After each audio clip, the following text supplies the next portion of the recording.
오늘의 주요 뉴스입니다. 미국발 경기 침체 공포와 중동 전쟁 위기가 겹치면서 국내 증시가 장중 10% 넘게 폭락했습니다. 코스피와 코스닥 모두 20분간 거래가 정지되는 서킷 브레이커가 발동되게 됐습니다. 남자 양궁 김우진이 개인전 금메달을 따내며 한국 양궁이 올림픽 전 종목을 석권했습니다. 여자 배드민턴 안세영은 단식 결승에서 완승하며 금메달을 목에 걸었습니다. 몽골을 향하던 대한항공 여객기가 난기류를 만나 승객과 승무원 10여 명이 다쳤습니다. 여객기가 15초간 심하게 흔들려 기내식이 공중으로 튀는 등 기내가 아수라장이 됐습니다. 이란이 48시간 안에 이스라엘을 공격할 것이라는 관측이 나오며 전운이 고조되고 있습니다. 이스라엘은 유사시 선제 타격하는 방안을 검토 중인 것으로도 전해졌습니다.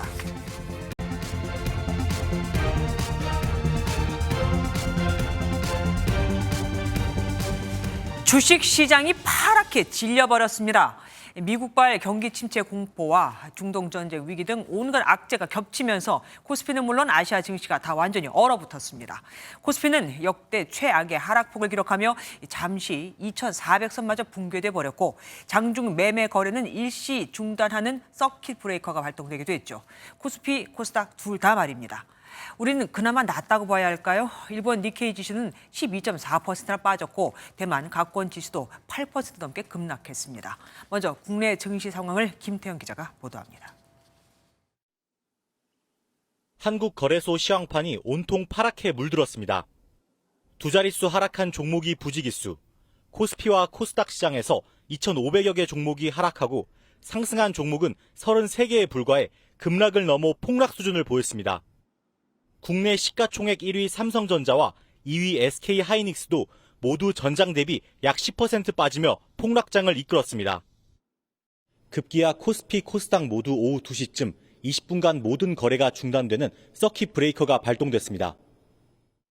사이드카를 먼저 발동해 현물시장 충격을 줄이려 했지만 낙폭이 오히려 커졌고 결국 코로나19 위기감이 증폭되며 주식시장이 폭락했던 2020년 3월 이후 처음으로 서킷 브레이커가 발동된 겁니다. 거래 재개 직후 코스피는 10%까지의 하락폭을 확대해 2,400선마저 내주며 하루 만에 300포인트 가까이 빠졌는데 역대 최대 규모입니다. 그나마 장 마감 직전 소폭 상승하며 전장 대비 234포인트 하락한 2,441의 거래를 마쳤지만 종가 기준으로도 역대 최대 폭으로 하락한 날로 기록됐습니다. 코스닥도 전장 대비 88포인트 넘게 하락하며 700선이 붕괴됐습니다. 하루 만에 코스피 시가총액은 192조 원, 코스닥은 43조 원 증발한 셈입니다. 미국 실업률 등 고용지표가 부정적으로 발표되며 경기 침체 공포가 현실화된 게 가장 큰 원인으로 꼽힙니다. 외국인 현선물 매도가 하방 압력을 계속적으로 높여가고 있다라고 생각하고 있습니다. 지금은 악재가 악재를 부르고 매도가 매도를 부르는 그런 악순환의 고리가 형성돼 있어서 금융당국은 오전에 이어 오후에도 긴급 시장 점검 회의를 열고 주식시장 변동성을 모니터링하겠다고 밝혔습니다. MBN 뉴스 김태형입니다. 주가가 갑자기 폭락하면서 하반기 상승장을 기대했던 주식 투자자들은 막막한 상황이 되어버렸습니다. 주식 커뮤니티에선 전쟁이 난 줄 알았다는 등 격한 반응이 줄을 이었고 최근 들어 급등한 반도체주에 투자했다가 고점에 몰린 투자자들은 망연자실해하고 있습니다. 이어서 이혁근 기자가 보도합니다. 주식 전광판이 파랗게 물들자 투자자들의 얼굴 역시 새파랗게 질렸습니다. 주식 커뮤니티에는 지구 멸망, 전쟁 난 줄 알았다는 글이 쇄도했습니다. 특히 엔비디아발 반도체 훈풍을 기대하던 투자자들은 깊은 한숨을 내쉬었습니다. 제 한 달 월급 이상 정도가 날아간 것 같아요. 그래서 좀 많이 착잡하고 좀 흔들리더라고요. 좀 다 파란색이더라고요. 대표적 반도체주이자 시가총액 1, 2위인 삼성전자와 SK하이닉스 주가는 하루 만에 10%가량 떨어졌습니다.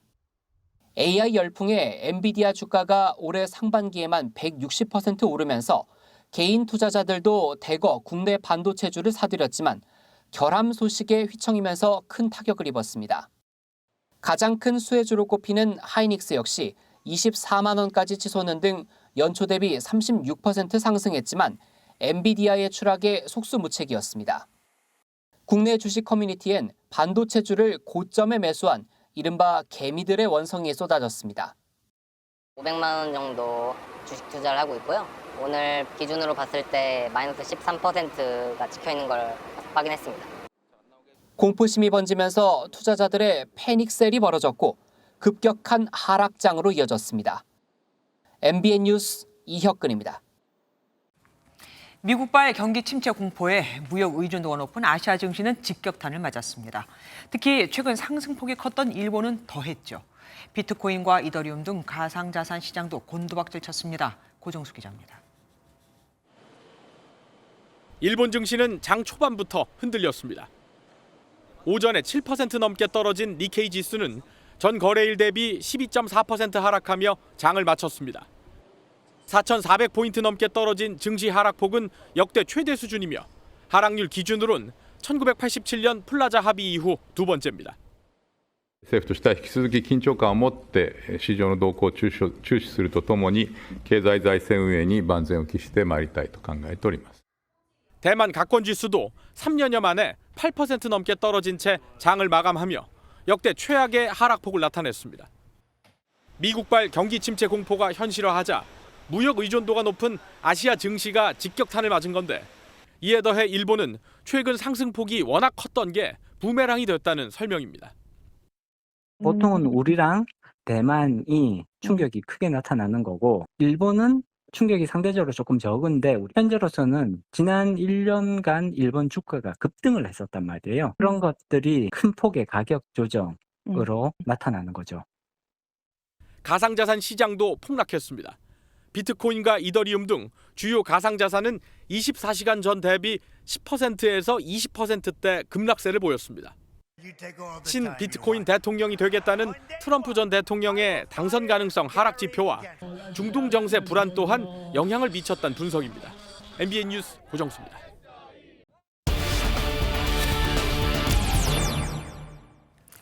전 세계 증시가 휘청거렸습니다. 경제부 길기범 기자와 블랙먼데이 얘기 더 나눠보겠습니다. 어서 오십시오. 길 기자, 코로나 같은 위기 상황도 아닌데 역대 최대폭 하락입니다. 네, 이게 도대체 맞습니다. 왜 이런 겁니까? 네, 저도 이제 오전부터 증권사 관계자들과 통화를 좀 해봤는데요. 네네. 이들이 꼽은 공통적인 이유가 세 가지가 있었습니다. 네. 먼저 미국발 경기 침체 현실화입니다. 네. 미국의 7월 실업률이 4.3%를 기록하면서 거의 3년 만에 최대치를 기록하는 등 경제 지표가 경기 침체를 가리키자 위험 자산인 주식 등에서 돈을 뺀 것 아니냐는 분석입니다. 또 하나는 전 세계 반도체주를 비롯해 주식시장 상승을 이끌었던 엔비디아발 악재입니다. 슈퍼 AI 칩 설계에 결함이 생기면서 최소 석 달은 양산이 지연될 것이라는 소식에 급락하기 시작했고 뚜렷한 이유 없이 동반 상승했던 애플이나 아마존 이런 빅테크 주식들도 함께 폭락했습니다. 빅7 중에 6개 기업이 발표했는데 뭔가 서프라이즈한 내용은 없었다는 거죠. 미래 가치를 땡겨오면서 계속해서 주가 상승을 보였는데 이제는 거기에 대한 동력이 거의 다 됐다. 마지막으로 이란의 이스라엘 보복 등 중동 정세 불안이 주가 하락을 더 부추긴 것으로 분석됩니다. 그러면은 전문가들은 앞으로 더 증시가 나빠질 것으로 본다는 겁니까? 그건 아니었습니다. 전문가들도 오늘의 하락폭은 다소 과장된 면이 있다고 지적했는데요. 전문가들은 대부분 코스피 2,400선은 지킬 것이라고 봤습니다. 네. 이미 미국의 경기 침체 우려나 금리 인하 시기 지연 등은 예상이 됐던 부분인데 패닉셀 등으로 과한 반응이 나타났다는 겁니다. 다만 코로나 위기 때처럼 패닉셀이 나온 뒤 바로 강하게 반등하는 V자 반등을 기대하긴 어렵다는 시각이 지배적입니다. 당장 극적으로 개선될 만한 경기 지표가 없기 때문인데요.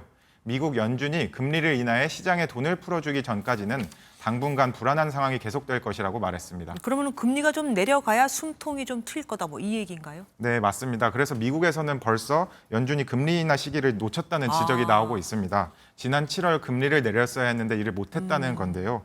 따라서 연준이 다시 열리는 9월에는 0.25%포인트가 아니라 한 번에 0.5%포인트 내리는 빅스텝을 단행해야 한다는 목소리가 커지고 있습니다. 네. 실제로 글로벌 주요 금융사들은 미 연준이 올해 남은 세 번의 회의에서 모두 금리를 내릴 것으로 전망하고 있었습니다. 그러면 우리나라도 곧 내릴까요? 아마 지금 가장 난감한 게 한국은행일 텐데요. 보통 한은은 미국이 금리를 올리거나 내리면 뒤따라가는 걸 그랬죠. 방식을 취했었습니다. 그런데 이번에는 한은 금통위가 8월 22일로 먼저 예정돼 있습니다. 미국 연준은 9월에 있고요. 네. 미 연준보다 앞서서 결정을 해야 하는 상황인데 가장 큰 불안 요소는 가계부채입니다. 지난달 가계부채가 3년 3개월 만에 최대폭으로 증가했고 부동산 시장도 계속 들썩이면서 자칫 섣부른 금리 인하가 가계부채 급증으로 이어질 수 있기 때문입니다. 하지만 전문가들은 지금 상황이라면 선제 인하도 고려해 볼 시점이라고 언급했습니다. 지금 시장 금리가 계속 하락하기 때문에 가계부채든 부동산 가격 상승세든 막는데 제한적이라서 차라리 지금 물가가 잡혔기 때문에 기준금리를 8월이라도 0.25%포인트 인하를 해야지. 또 연준이 결정한 이후에 한은이 결정할 것이란 반응이 가장 지배적이었습니다. 예, 오늘 경제부 많이 바뀌었습니다. 지금까지 길기범 기자와 함께했습니다. 다음 소식입니다. 요즘 난기류가 왜 이리 자주 등장하죠? 인천에서 몽골로 향하던 대한항공 여객기가 난기류를 만나 승객과 승무원들이 다쳤습니다. 식사 중이었는데 얼마나 심했는지 음식이 천장까지 튀어올라 쏟아지는 등 기내는 그야말로 아수라장이 됐습니다. 이승민 기자입니다. 항공기 안 통로에 기내식이 어지럽게 쏟아져 있습니다. 난기류로 심하게 흔들린 직후 모습인데 포크와 나이프, 음료수가 담겼던 종이컵까지 난장판입니다.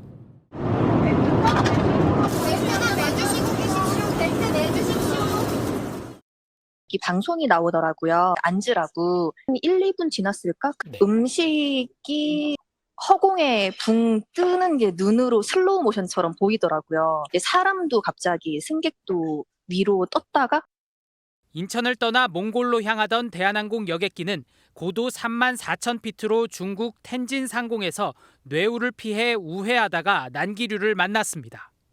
여객기는 마치 롤러코스터처럼 급강하했고 벨트를 매지 않은 승객은 천장에 머리를 부딪힐 정도였습니다.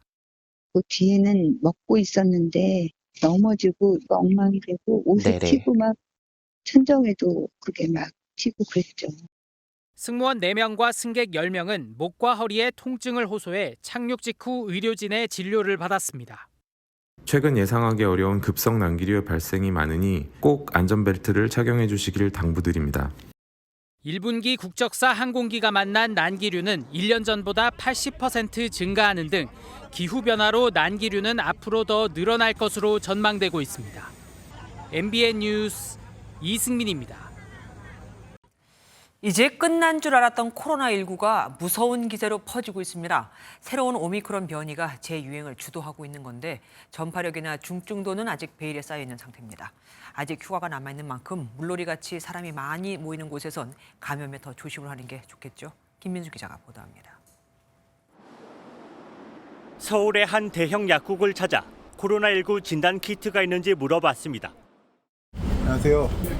혹시 지금 코로나 키트 있어요? 없습니다.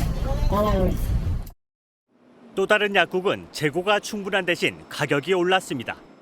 요새 코로나가 심해지니까 공장에서 이제 높은 가격. 그전에는 코로나가 없어졌잖아요. 7월 첫째 주 91명에 불과했던 코로나19 입원 환자는 마지막 주엔 464명으로 최근 4주 사이 5배 이상 급증했습니다.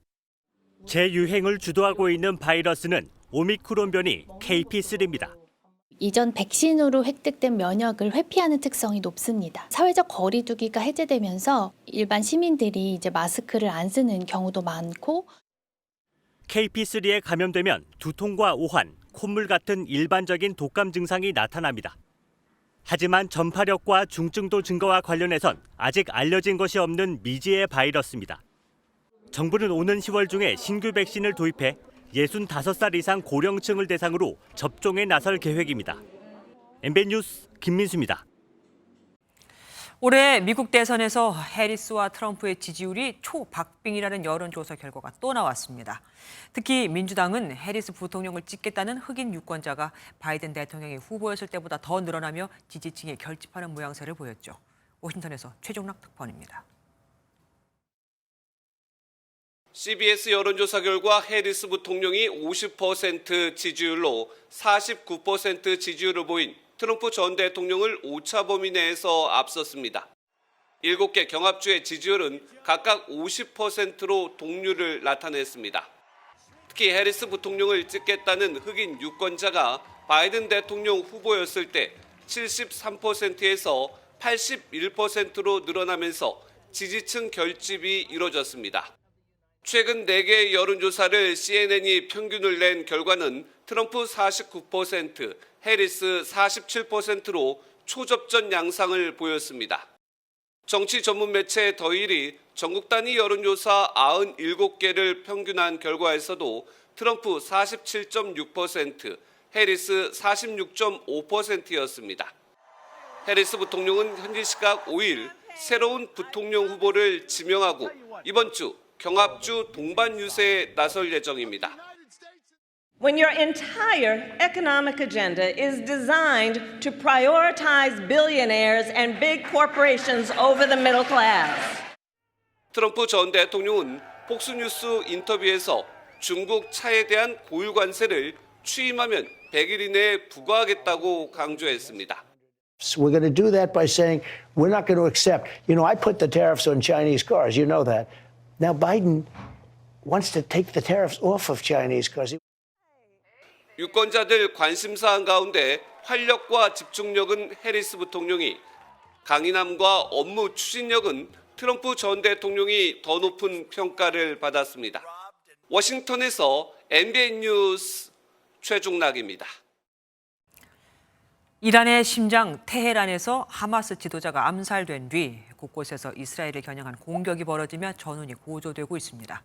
예멘이든 헤즈볼라든 공격하면 다 보복해버리겠다는 이스라엘은 여차하면 선제 공격까지 할 분위기인데 우리 정부도 한국인의 철수를 권고했습니다. 주진희 기자입니다. 피투성이 사람들이 도로 곳곳에 쓰러져 있고 공원 안에서도 보입니다. 30대 팔레스타인 남성이 휘두른 흉기에 사상자가 발생했고 용의자는 뒤쫓던 경찰이 쏜 총에 맞아 숨졌습니다. 헤즈볼라는 이스라엘에 30여 발의 미사일을 쐈고 이스라엘은 격추했습니다. 또 예멘 후티 반군은 미군의 드론을 격추했다며 잔해를 공개하기도 했습니다. 이렇게 친이란 세력들의 공격에 전운이 고조되자 요르단 등 중동 국가들이 확전 자제를 요청했지만 이란은 보복에 확고한 입장을 전한 것으로 전해집니다. We'll be waiting for word from Iran as to when to attack and how big and how much. Tens of thousands of very long-range missiles and projectiles to hit populated areas deep inside Israel. 이스라엘도 만반의 대비 태세에 들어갔습니다. 지도부가 머물 지하 벙커를 준비하고 공격 임박이 확인된다면 차라리 선제 공격하는 방안도 논의 중인 것으로 전해집니다. מדינת ישראל נמצאת במלחמה רב-זירתית נגד ציר הרשע של איראן ונגבה מחיר כבד על כל מעשה תוקפנות נגדנו מכל זירה שהיא. 미국은 앞으로 24시간에서 48시간 이내에 이르면 현지 시간으로 5일 이란의 공격이 있을 것으로 보고 백악관 안보 회의를 소집했습니다. 또 자국민 철수도 권고했는데 우리 정부도 이스라엘과 레바논 등에 체류 중인 교민들에게 철수를 권고했습니다. MBN 뉴스 주진입니다. 지난 1일 아파트 주차장에 멀쩡하게 세워져 있던 전기차에서 화재가 발생해 주민들이 대피했었죠. 조사 결과 이 차는 59시간 동안, 그러니까 거의 사흘간 운행을 아예 안 한 상태였습니다. 시동은커녕 충전 중도 아니었던 차에서 왜 불이 났는지 국립과학수사연구원이 합동 감식을 벌이고 있습니다. 신혜진 기자가 보도합니다. 나흘 전 화재가 났던 인천의 아파트 지하 주차장 입구입니다. 시커멓게 탄 채 뼈대만 남은 벤츠 차량이 지게차에 실린 채 모습을 드러냅니다. 금방이라도 으스러질 듯한 사고차는 곧바로 4.5톤 트럭에 옮겨져 가림막으로 덮입니다. 경찰과 소방, 국립과학수사연구원이 합동 감식에 나선 지 4시간 반 만에 사고 차량이 밖으로 견인됐습니다. 감식팀은 당초 화재 원인으로 지목된 전기차 하부의 배터리 팩을 분리할 계획이었지만 추가 위험성이 제기되면서 차를 관할 경찰서로 먼저 옮기기로 했습니다. 저는 지금 사고가 난 아파트 6층에 올라와 있습니다. 이렇게 보시는 것처럼 바닥에 검게 그을린 분진이 여전히 쌓여 있습니다.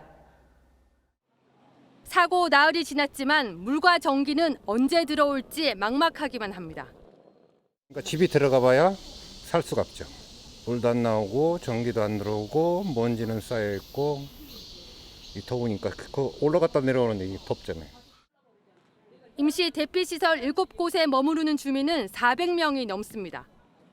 이르면 내일 일부 동에 전기는 임시 복구될 예정이지만 배관 공사 등 정상적인 생활을 하기까진 상당한 시간이 걸릴 것으로 보입니다. MBN 뉴스 신혜진입니다. 유전유죄. 전기차를 갖고 있으면 죄인이라는 웃지 못할 단어입니다. 이번 화재로 전기차 공포, 이른바 전기차 포비아가 확산하면서 아파트 곳곳에선 전기차의 지하 주차장 출입을 금지하는 조치가 이루어졌고 기업에서도 사업장 내 지하 주차장 충전소를 폐쇄하는 일이 발생하고 있습니다. 정부 승인이 난 차를 산 건데 전 세계에서 사용하는 차인데 운전자들은 억울하기만 합니다. 윤기란 기자가 취재했습니다. 최근 경기 안양시의 한 아파트 단지에 걸린 현수막입니다. 전기차는 지하 주차장 출입을 금지한다는 문구가 적혀 있습니다. 지하가 아닌 지상에 전기차 충전 구역을 추가로 설치하면서 입주민들이 논의를 거쳐 지하에 전기차를 대지 말자는 결정을 내렸습니다. 전기차 밑에 못 댄다고 방송도 몇 번 들었긴 했거든요. 충전소가 지하에는 없거든요. 배터리가 화재가 잘 난다는 걸 알고 있으니까 역시 지상에 세우는 게 좀 더 안전하지 않을까 하는 생각을 하죠. 전기차 차주들은 자신을 잠재적 범죄자로 몰아가고 있다며 강하게 반발하고 있습니다. 밀수를 해갖고 온 차도 아니잖아요. 전기차 화재가 너무 이게 부각을 시키다 보니까 관심 없는 분들도 전기차 약간 혐오? 그렇게 가는 것 같아요. 인천 청라 아파트 화재 이후로 수도권 아파트 곳곳에선 전기차의 지하 주차장 출입을 금지하는 조치가 확산하고 있습니다. 온라인 부동산 커뮤니티에서도 전기차 화재를 걱정하는 글이 쏟아지고 있습니다. LG 디스플레이는 경기 파주시 사업장에 있는 지하 주차장 전기차 충전소를 폐쇄하고 지상 충전소로 전환하기도 했습니다. 이른바 전기차 포비아 현상이 아파트는 물론 기업으로까지 번지고 있습니다. MBN 뉴스 윤기란입니다. 달리고 있던 것도 아니고 무려 사흘간 주차돼 있던 차에서 어떻게 이런 대형 화재가 발생을 한 걸까요? 배터리 내부에서 불이 났을 것으로 추정되지만 사고 당시 대부분이 녹아내려서 원인 규명에는 상당 기간이 걸릴 전망입니다. 일단 내부 배터리는 중국산으로 알려졌습니다. 정설민 기자입니다. 불이 난 벤츠 전기차는 주행 중도, 충전 중도 아니었습니다. 사흘간 주차된 차량이었는데 어떻게 화재가 발생했을까? 전문가들은 배터리 내부에 분리막이 손상되면 서 있는 차에서도 불이 날 수 있다고 말합니다. 손상된 틈으로 양극재와 음극재가 만나면서 화재나 폭발로 이어질 수 있기 때문입니다. NCM 기술은 중국이 너무 급격하게 성장을 해서 관리라든지 제조 기술들이 아무래도 우리보다는 좀 떨어지죠. 중국산 배터리도 도마 위에 올랐습니다. 화재가 난 차량에는 중국 배터리 업체인 페러시스 제품이 장착된 것으로 전해졌습니다. 하지만 페러시스 배터리를 단 차량이 미국에서 화재가 나고 중국에서는 수만 대가 리콜되는 등 품질 결함으로 악명 높은 곳입니다. 가격 경쟁력을 위해 값싼 중국산 배터리를 쓰는 업체가 늘었지만 안전성 논란이 끊이지 않는 이유입니다. 화재 원인 규명과 책임 소재 구분도 쉽지 않을 전망입니다. 전기차 화재가 생기면 온도가 1000도씨까지 올라가면서 너무 높기 때문에 원인에 대한 것들 다 녹아내려서 원인 불명이 10건에서 7, 8건이 될 정도로 설사 불이 배터리에서 시작된 것으로 밝혀지더라도 차량 제조사와 배터리 공급사 사이에서 치열한 책임 공방이 예상됩니다. MBN 뉴스 정세민입니다. 오늘도 너무 더웠죠. 이 더위에 이런 일도 있었습니다. 수천 명이 기약도 없이 떼약볕에서 줄을 선 겁니다. 공공임대아파트 입주자 모집을 선착순으로 진행한 건데 그늘막 하나 없는 땡볕 아래서 일부는 탈진에 쓰러졌습니다. 안진우 기자가 취재했습니다. 이른 아침부터 긴 줄이 늘어섰습니다. 기다림에 지친 일부 시민들은 아예 땅에 주저앉았습니다. 주변 시세보다 저렴한 행복주택 입주자 62세대 추가 입주자를 선착순으로 모집하자 1000여 명이 한꺼번에 몰린 겁니다. 접수 현장이 발을 디디지도 못할 정도로 혼잡해지자 경찰까지 출동했습니다. 경찰이 출입을 통제하자 그늘막 하나 없는 땡볕 아래 방치된 시민들은 분통을 터뜨립니다. 3-4시간을 버티던 한 시민은 결국 쓰러져 실려 나갑니다. 이렇게 못 들어가게 할 거면은 땡볕에 사용했다가 사람 쓰러지고 이랬는데도 입장 표명 하나도 안 하고 지금 밖에 있는 사람들은 어떤 상황인지도 모르는 거잖아요. 대기표마저 바닥나자 시민들의 목소리는 더 높아집니다.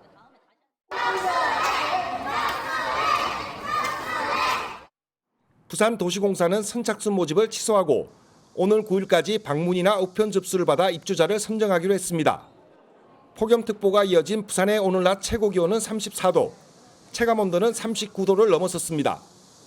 MBN 뉴스 안진우입니다. 연일 35도 안팎의 폭염이 이어지면서 올 여름철 더위는 그야말로 재난이 되고 있습니다. 이미 온열 질환 사망자가 2자릿수를 기록했고 1,600명이 넘는 환자가 응급실을 찾았죠. 이런 더위는 최소 광복절까지는 이어질 것으로 예보됐습니다. 이상혁 기자가 보도합니다. 고추밭에서 수확이 한창입니다. 출하 시기를 놓칠까 싶어 외출 자제 권고에도 손길을 멈출 수는 없습니다. 하루 12시간 하던 일을 7시간으로 줄이긴 했지만 몸은 몸대로 덥고 속은 속대로 탑니다.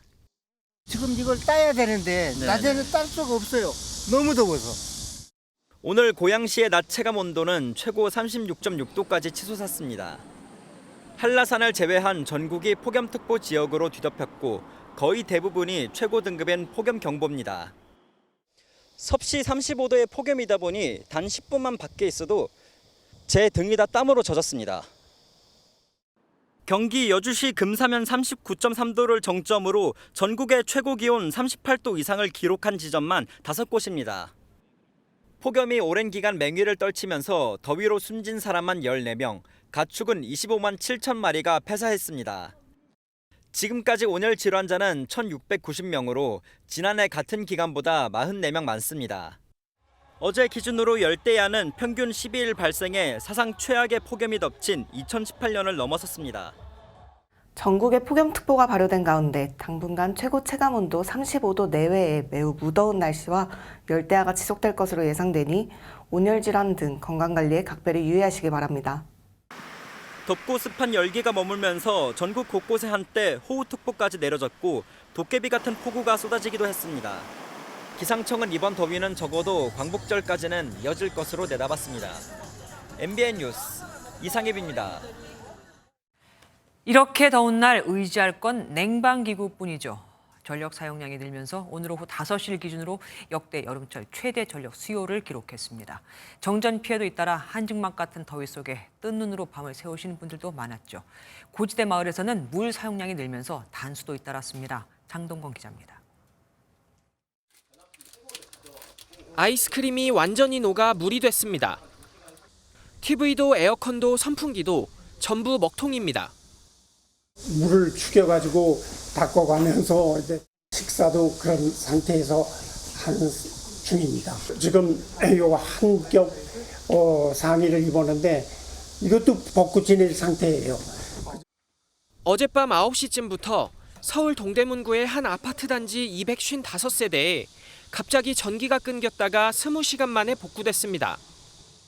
집에 있어봐도 답답하고 덥고 전기 안 들어오니까 아침 10시에 나왔어요. 딴 데 가서 쉼터에 내려가서 좀 있다 보려고. 정전으로 이렇게 엘리베이터도 작동이 안 돼 주민들은 계단을 이용해 오르내려야 하는 상황입니다. 연일 이어지는 열대야에 냉방기기 등 전력 사용량이 급증하며 변압기에 과부하가 온 것으로 추정되고 있습니다. 경기 포천의 한 아파트에서도 변압기 문제로 밤사이 300여 세대에 전기가 끊겼다가 하루 가까이 지나 복구됐습니다. 서울 동작구의 한 아파트는 어제 저녁 6개 동이 정전됐다가 약 30분 만에 복구되기도 했습니다. 정전이 되지 않은 다른 동은 에어컨 사용을 중간으로 사용해 주시기 바랍니다. 물 사용량이 늘면서 단수 사태도 빚어졌습니다. 경북 청도군에서는 고지대 일부 마을에 수돗물이 끊기면서 주민들이 불편을 겪었습니다. 청도군의 하루 물 공급량은 16,000톤인데 폭염으로 사용량이 늘면서 4개 읍면 천여 가구에 단수가 발생했습니다. MBN 뉴스 장동건입니다. 펜싱 대표팀과 유도 대표팀이 파리올림픽 메달을 목에 걸고 돌아왔습니다. 우리 선수의 금이 환영을 보기 위해 공항에 수많은 팬들이 모여들었죠. 박기원 기자가 현장에 다녀왔습니다. 금메달을 목에 건 뉴 어펜져스가 환한 미소와 함께 입국장으로 들어옵니다. 파리에서 총 3개의 메달을 따낸 영웅들의 등장에 팬들의 환호와 박수가 쏟아집니다. 특히 이관왕이자 꽃미남 팬서로 화제가 된 오상욱의 인기는 하늘을 찔렀습니다. 첫 금메달이라 더 의미가 있는 것 같고요. 단체전에서도 좋은 마무리할 수 있어서 다행이라고 생각하고 자고 일어나고 그냥 방에서 밥 먹고 그냥 이런 평범한 일상을 좀 즐기고 싶습니다. 투지와 열정으로 국민들에게 감동을 주며 총 5개의 메달을 획득한 유도 대표팀도 활짝 웃으며 귀국했습니다. 한국으로 귀화해 태극마크를 단 독립운동가 허석의 후손 허미미는 벅차오르는 감정을 숨기지 못했습니다. 올림픽에서 메달 타면 꼭 이렇게 보여주고 싶은 마음도 있고 선택을 엄청 잘했다고 생각하고 한국 대표로 이렇게 시합을 나가는 거 엄청 행복하다고 진짜 느꼈습니다. 열정적인 경기로 우리 가슴을 뜨겁게 만든 선수들은 휴식기를 가진 뒤 이제 다시 2028 LA 올림픽을 향한 담금질에 들어갑니다. MBN 뉴스 박규원입니다. 우리가 북한의 수혜를 돕겠다고 인도적 지원을 제안한 데 대해 북한이 미사일 발사대 250대 전방 배치로 응수해 왔습니다. 신형 전술 탄도미사일 발사대를 250대 생산해서 전방에 배치하겠다고 한 건데 사거리가 100km를 조금 넘는 것으로 예측되는 만큼 서울을 포함한 수도권이 주요 표적이 됩니다. 한 대의 발사관이 4개씩이라니까 한꺼번에 쏘면 1000발이 동시에 날아오게 되겠죠. 우리 미사일 방어망에 과부하가 걸리게 할 수 있는 겁니다. 권영범 기자입니다. 수백 대의 이동식 발사대가 일정한 간격으로 빼곡히 모여 있습니다. 북한이 250대를 생산해 국경 최전선 부대에 배치한다고 밝힌 발사대입니다. 2022년 4월부터 시험 발사에 나선 사거리 100km대의 근거리 탄도미사일 화성 11라형 발사대로 추정됩니다. 발사관을 4연장 형태로 얹었는데 산술적으로 250대가 동시 발사하면 한 번에 1000발을 날릴 수 있습니다. 김정은 국무위원장은 발사대의 대량 배치로 전술핵의 실용적 측면에서 효과성을 제고하게 됐다고 자평했습니다. 끝없이 강대하고 번영할 조국의 미래에 대한 확신을 배가해준 역사적 사변으로 정사의 길이 새겨질 것입니다. 군 관계자는 실전 배치 여부는 추적해봐야 하는데 만약 배치하면 전방 포병부대로 갈 수 있다고 전했습니다. 대남 공격용이나 위협용 다양한 수단으로 활용하기 위한 것이라고 판단됩니다. 우리 군이 약 1000문 배치한 K9 자주포보다 사거리가 긴 미사일이 전방에서 자주포탄처럼 날아올 수 있다는 의미입니다. 그 미사일이 떨어질 곳은 수도권이잖아요. 북한의 단거리 전술 탄도미사일에 대한 대책을 새롭게 세워야 되죠. 다만 북한이 대북 제재를 뚫고 수많은 양의 발사대에 들어갈 미사일을 확보하긴 쉽지 않을 것이란 분석도 나옵니다. MBN 뉴스 권용범입니다. 8월 임시국회 첫날 더불어민주당이 이른바 노란봉투법을 강행 처리했습니다. 이미 21대 국회에서 거부권이 행사됐던 법이죠. 국민의힘은 이 법이 실제로 실행되면 대한민국은 이 법 이전과 이유가 다른 나라가 될 것이라며 표결을 거부하고 전원 퇴장했습니다. 유승호 기자입니다. 7월 국회 마지막 자정까지 필리버스터가 진행되며 여야가 팽팽히 맞선 노란봉투법이 결국 국회 문턱을 넘었습니다. 재석 179인 중 찬성 177인, 반대 2인으로서 노동조합 및 노동관계조정법 일부 개정 법률안 대안은 가결되었음을 선포합니다. 국민의힘은 표결을 거부하고 전원 퇴장했고 투표에 참여한 의원 중에선 개혁신당 소속 이주영 의원과 이준석 의원이 반대표를 던졌습니다. 노란봉투법은 파업 노동자에 대한 사측의 과도한 손해배상 청구를 제한하는 게 핵심으로 민주당은 노동권 보장을 위한 민생법안이라며 윤석열 대통령의 수용을 압박했습니다. 거부권 중독으로 민생을 저버리고 헌법이 정한 삼권 분립의 헌정 질서마저 뒤흔든다면 국민이 용납하지 않을 것입니다. 반면 국민의힘은 국민 삶을 더욱 고통스럽게 만드는 악법 중 악법이라며 윤 대통령에게 거부권 행사를 건의하기로 했습니다. 정치 파업을 위한 노조의 레버리지를 극도로 높여주는 것이어서 대한민국의 우상향 발전을 정면으로 가로막는 결과를 가져올 겁니다. 민주당을 향해선 소모적인 정쟁을 멈추고 민생 법안에 집중해달라고 거듭 촉구했습니다. 하지만 민주당이 지난 21대 국회에서 윤 대통령의 거부권 행사로 폐기된 양곡관리법 개정안 등 3개 법안을 당론으로 채택하고 추가 입법 추진을 예고해 여야 대치는 계속될 전망입니다. MBN 뉴스 유승호입니다. 오고 가는 언쟁 매일 여의도는 전쟁 중 Talk to me. 이번에는 국회에 출입하는 김지영 기자와 정치 톡톡 시작하겠습니다. 어서 오십시오. 첫 번째 보겠습니다. 친윤 여론전. 친윤이라는 거 보니까 친한계 쪽에서 나온 말 같은데 무슨 여론전입니까? 네, 앞서 전해드린 대로 한동훈 지도부의 그림 좀 대략 완성됐죠. 그렇죠. 오늘 최고위원으로 지명된 김종혁 위원이 정책위의장 인선을 둘러싼 친한과 친윤 간 신경전을 친윤의 여론전 때문이라고 했습니다. 친윤 정점식 정책위의장 교체 과정에서 발생한 그 갈등의 원인이 친윤 그룹에 있다고 콕 집어 말한 겁니다. 친한은 교체를 하자, 친윤은 유임하자 의견이 달랐을 거 아니에요. 그런데 굳이 한쪽 책임이라고 하는 이유는 한동훈 대표가 뭐 유임 의사를 갖고 있었기 때문입니까? 네, 맞습니다. 이 김 의원의 말에 따르면 한 대표가 처음에는 이 정책위의장을 유임하려 했다라고 말했습니다. 네. 한동훈 대표는 정점식 정책위 의장에 대해서 유임할 생각이 있었던 걸로 알고 있어요. 임기가 1년인데 몇 달밖에 안 됐으니까 이 사람을 반드시 유임시켜야 된다라는 여론전을 막 하기 시작했거든요. 그러니까 이건 뭐지? 왜 갑자기 이런 걸 하지? 친윤계의 압박 속에서 실제 정 의장을 유임하면 윤석열의 아바타다 이런 비판을 피하기 어려웠을 것이라는 의미입니다. 그런데 당시 친윤계에선 시간을 끌기보다 한 대표가 직접 정 의장과 만나 소통하는 정치력을 발휘해야 한다는 지적이 나왔었죠. 네. 서로 상대 탓만 하고 있는데 뭐 그 당시에 진정성 있게 대화를 했다면 뭐 이런 일은 없었을 것 같습니다. 민주당 이야기로 넘어가 보죠. 김두관 후보 얘기입니다. 어제 하나와 얘기하더니 이제는 다양성 얘기했나 봐요. 네, 어제 광주 전남 전당대회에서 당내 비명계 모임을 하나회에 빗대서 이 김두관 그 후보 정말 비난을 많이 받았죠. 네. 김 후보는 다양성이라며 오늘도 물러서지 않았습니다. 뭐 이재명 대표 어제 인터뷰를 하는 걸 내가 오늘 아침에 보니까 그건 뭐 김두관 대표 후보의 생각인데 그 다양성이 있는 거니까 존중한다 이렇게 이야기를 하긴 합니다. 비유한 거잖아요, 비유. 그런 주장을 할 수 있는 게 다양성이고.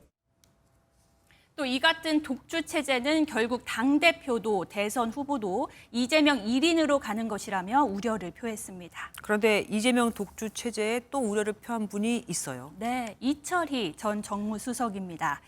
이 전 수석은 1차 때부터 9차 때까지 전당대회에 그 득표율을 90% 유지했는데 이재명 전 대표의 득표율이 유독 호남에서 붕괴한 점을 주목했습니다. 네. 아직 옐로우 카드를 뺀 것 같지는 않은데 심판이 불러서 조심해라 이런 구두 경고 정도는 하는 것 같아요. 이재명 대표 쪽에서 상당히 좀 심각한 시그널을 준 거다.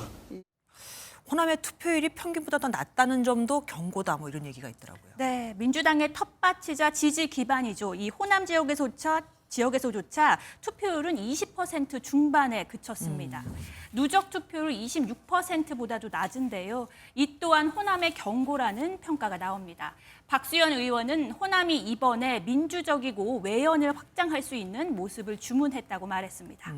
20%의 투표율로 당대표가 된다면 뭐 반쪽짜리 승리라는 말도 나올 수 있겠습니다. 지금까지 김지영 기자와 함께했습니다.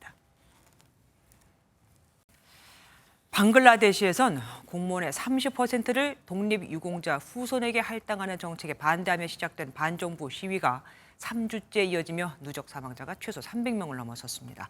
어제 하루에만 100명 가까이 숨졌는데요. 갈수록 격해지는 시위에 결국 하시나 총리가 조금 전에 사임 의사를 밝혔습니다. 이기옥 기자입니다. 거리 곳곳에 차량과 오토바이가 불에 타고 나무 막대를 손에 든 시위대가 쏟아져 나옵니다. 방글라데시 국경수비대는 최루탄과 고무탄을 쏘며 시위대를 진압합니다. 3주째 이어지는 방글라데시의 반정부 시위가 다시 격화하며 사망자가 급증하고 있습니다. 현지 언론에 따르면 어제 하루에만 사망자가 100명에 육박했습니다.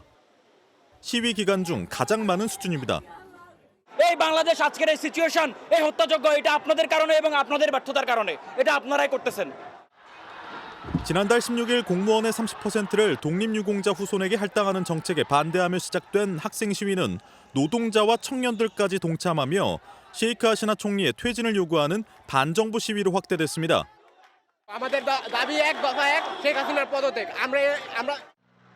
방글라데시 정부는 현지 시각 어제 오후 6시부터 무기한 전국 통금령을 선포하는 등 시위 통제에 모든 수단을 동원하고 있습니다. 하지만 충돌은 계속되고 있어 현재까지 누적 사망자는 최소 300명으로 추산됩니다. 갈수록 상황이 악화하자 결국 하시나 총리는 반정부 시위대에 사임 의사를 밝혔습니다. MBN 뉴스 이교욱입니다. 대학생 동아리로 알았는데 아니었습니다. 300명 규모의 대학 연합 동아리라면서 대학생들이 이를 통해 마약을 유통하고 조직적으로 투약을 했거든요. 카이스트 대학원생부터 서울대와 고려대생 등 명문대생이 주축이 돼 있었습니다. 박혜빈 기자가 보도합니다. 화려한 외제차 불빛 사이로 전국 3위 대학 연합 동아리 문구가 등장하고 수영복을 입은 젊은 남녀가 음악에 맞춰 춤을 춥니다. 동아리 SNS 계정 속 다른 영상에는 널찍한 호텔 내부에서 노트북을 펼치고 회의하는 모습도 보입니다. 지난 2022년 말부터 집단으로 마약을 유통하고 투약한 대학교 연합동아리의 활동 모습입니다. 검찰에 따르면 카이스트 대학원생 A씨 등 운영진은 고급 호텔과 외제차 등을 무료로 이용할 수 있다며 대학생 300명을 모았습니다. 참여율이 높은 학생을 상대로는 대마부터 신종 마약까지 다양한 마약을 판매하며 함께 투약했고 서울대를 비롯해 의대와 약대, 로스쿨 준비생 등이 포함된 것으로 드러났습니다. 근데 이게 팀전이란 말이야. 나만 입 다물면 안 돼. 우리 다 같이 다물어야 돼. 검찰 수사가 시작되자 이들은 자료 삭제와 모발 탈색 등 수사망을 피하는 방법을 텔레그램으로 공유하는 등 범행을 은폐하려는 정황도 포착됐습니다. 마약 수사 대비 방법을 알려주는 텔레그램 채널이 운영 중입니다. 대학생 등 약 9천 명이 구독 중인 것을 확인하였습니다. 검찰은 A씨 등 6명을 기소하고 단순 투약한 대학생 8명은 치료재활 조건으로 기소유예 처분하는 한편 남은 회원들에 대한 추가 수사를 이어갈 계획입니다. MBN 뉴스 박혜빈입니다. 이유 없이 고열이 반복되고 식은땀이 난다면 지체 없이 병원으로 가시는 게 좋습니다. 혈액암일 수도 있기 때문입니다. 특히 50대 이상에서 환자가 많이 나오고 있다는데 전조 증상이 몇 가지 더 있습니다. 신용수 기자가 자세히 알아봤습니다. 혈액을 생성하는 골수에 이상이 생겨 발생하는 혈액암, 백혈병. 백혈병은 급성과 만성으로 나뉘는데 진행이 빠른 급성과 조기 발견이 힘든 만성 모두 전조 증상 파악이 중요합니다. 계속 고열에 시달리는데 해열제를 먹어도 그때뿐이거나 식은땀이 반복한다면 또 얼굴과 손발이 창백해지고 이유 없이 몸무게가 급격히 빠진다면 백혈병을 의심해야 합니다. 작은 충격에도 몸에 멍이 들고 잇몸에 피가 나는 경우 또는 갑작스러운 호흡곤란도 백혈병의 위험 신호입니다. 백혈병 환자는 최근 꾸준히 늘어나고 있는데 5년 전과 비교하면 약 24% 증가했습니다. 특히 50대 이상 고령층은 전조 증상을 그냥 넘기지 말아야 합니다. 60대와 70대, 50대 순으로 환자들이 몰려 있는 만큼 주의가 필요합니다. 의심할 수 있는 스크리닝은 아주 간단해요. 간단한 피검사라면 백혈병을 의심할 수 있는 걸 빨리 알아낼 수 있으니까 참지 말고 빨리 진찰 받는 게 제일 중요하다. 고령층 외에도 소아 환자는 3주 만에 급격히 악화할 정도로 진행 속도가 빨라 전조 증상이 발견되면 즉시 병원을 찾아야 합니다. MBN 뉴스 신용수입니다. 스포츠 뉴스입니다. 파리올림픽에서 우리 선수들이 선전한 종목들의 인기가 한층 더 높아지고 있습니다. 특히 총칼 활의 금빛 향연에 행복해하는 분들 많으실 텐데요. 해당 종목 관련 학원과 카페들도 덩달아 특수를 맡고 있습니다. 최민성 기자입니다. 상대의 허점을 파고들어 있는 힘껏 펜싱검을 찌릅니다. 정식 선수는 아니지만 펜싱 수업을 듣는 어린이 회원의 자세가 예사롭지 않습니다. 오상호 선수가 이번 파리올림픽에서 금메달 딴 사브르 종목을 기회가 된다면 한번 해보고 싶습니다. 펜싱 체험을 신청하는 사람이 한 3배 정도 늘었습니다. 임시현 선수가 3관왕을 달성한 대표 효자 종목인 양궁 체험은 남녀노소 모두에게 인기입니다.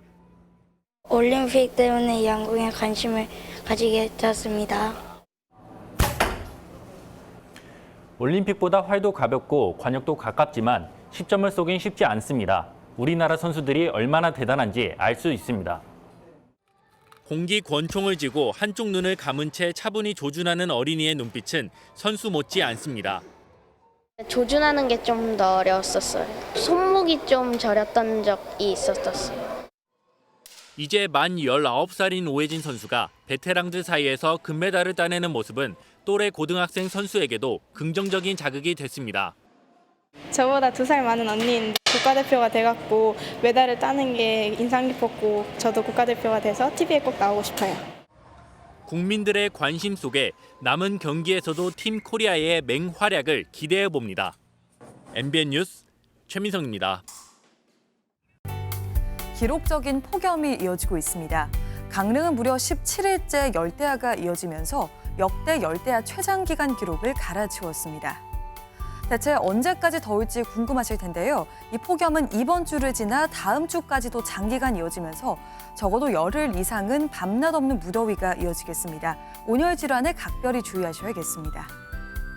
오늘도 곳곳으로는 갑작스럽게 소나기가 쏟아지면서 호우특보가 내려지기도 했는데요. 내일도 전국적으로 소나기 예보가 들어있고요. 특히 남부지방으로는 시간당 30에서 50mm씩 매우 강하게 쏟아질 수 있겠습니다. 소나기가 지나지 않을 때는 하늘에 구름이 많겠고 당분간 동해안으로는 너울성 파도가 높게 밀려들겠습니다. 물놀이 안전사고에 특히 주의하셔야겠습니다. 오늘 밤 사이에도 서울이 27도 등으로 대부분 지역에서 열대야가 나타나겠습니다. 낮 기온은 서울과 춘천이 33도, 대전도 34도까지 오르겠습니다. 남부지방 낮 기온도 전주와 광주, 창원이 34도, 대구 35도까지 올라서 무덥겠습니다. 오는 목요일 중부지방을 중심으로는 비가 내릴 전망입니다. 내셨습니다.